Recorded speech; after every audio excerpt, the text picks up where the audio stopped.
Laurentia.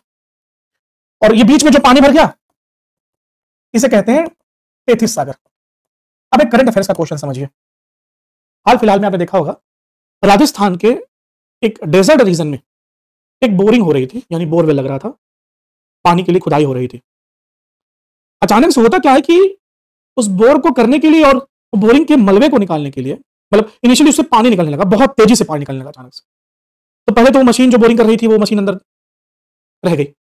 फिर इतना पानी निकला कि जब उसकी सफाई के लिए जब खबर की गई तो पानी बहुत तेजी से निकला, तो कुछ मशीनें मंगाई गई, जेसीबी वगैरह मंगाई गई, ट्रक मंगाया गया कि भाई जो मलबा निकलेगा उसको डाल करके हम लोग और उसे ट्रांसपोर्ट कर देंगे। तो रात में 1-2 दिन के अंदर उससे इतना पानी निकला कि पूरा जलमग्न हो गया, पूरा जलाशय भर गया और लोगों को बहुत ज्यादा भय हो गया। अच्छा, इतना भर नहीं हुआ कि केवल वहां से पानी निकला, वहां से क्या हुआ कि उसके साथ कुछ गैसों का रिसाव भी शुरू हो गया। अब ये लोगों के लिए कौतूहल का विषय हो गया। जो बहुत सारे जियो साइंटिस्ट थे जिनसे संपर्क किया गया, उन्होंने यहां पर जो तर्क दिया है वो आपके वर्तमान सेक्शन से जुड़ता हुआ तर्क है। आप सभी जानते होंगे, नहीं जानते तो जान लीजिए कि जो हिमालय का निर्माण हुआ है वो मुख्य रूप से 2 प्लेटों के टकराने से हुआ है। जो वर्तमान में भी 2 प्लेटें आपस में टकरा रही हैं। ऊपर वाली प्लेट का नाम आप लोग जो प्रोनाउंस करते हैं उसका नाम है यूरेशियन प्लेट और नीचे वाली प्लेट का नाम है इंडो ऑस्ट्रेलियन प्लेट। इन 2 प्लेटों की जहां टक्कर हो रही है तो वहां पे फोल्डिंग्स क्रिएट हुई हैं और इन्हीं फोल्डिंग से निर्माण हुआ हिमालय पर्वत का। परंतु साइंटिस्टों का ऐसा मानना था कि जिस जगह ये बना है उसके पहले यहां पर इस स्पेस में तेथिस सागर हुआ करता था, जो 2 बेसिकली पोर्शंस को सेपरेट करता था। आप कह सकते हैं कि अंगारा और गोंडवाना को सेपरेट करता था। अब इन्हीं अंगारा का कुछ पार्ट और इसी गोंडवाना का कुछ पार्ट जो बेसिकली कुछ प्लेटों के नाम से मशहूर है, जैसे आप कह सकते हैं ऊपर वाली प्लेट को यानी अंगारा वाली प्लेट को आप कह सकते हैं, हालांकि अंगारा में और भी प्लेटें हैं लेकिन स्पेशली वो जहां पर हिमालय निर्माण हो रहा है उसको कह सकते हैं यूरेशियन प्लेट।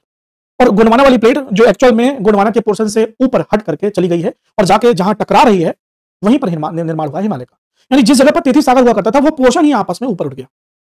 अब जो तर्क है कि जो पानी निकला है वो इंटरेस्टिंग एक बात से और हो गया, उसका जो स्वाद है वो एक्चुअल में खारा है।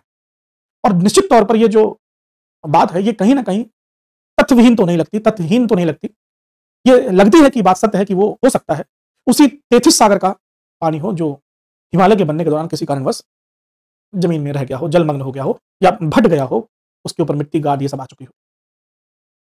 तो अभी तो जानना बाकी होगा क्योंकि अभी रिपोर्ट्स आनी बाकी है, लेकिन ये उस जगह पर हुआ है जहां पर पानी के लिए लोग बूंद बूंद तरसते हैं। वहां से इतना पानी निकला है जो गंगा की तराई में खोद दे तो ना निकले। तो ये है एक्चुअल में ज्योग्राफी, जिसे आप पूर्ण नहीं कह सकते कभी। इसके कॉन्सेप्ट्स चेंज होते जाएंगे, हो सकता है भविष्य में आपको कुछ और नई जानकारी मिले और बिल्कुल एक कॉन्सेप्ट के आधार पर ही आप आगे बढ़ सकते हैं। This is what a current affair question which I discuss here.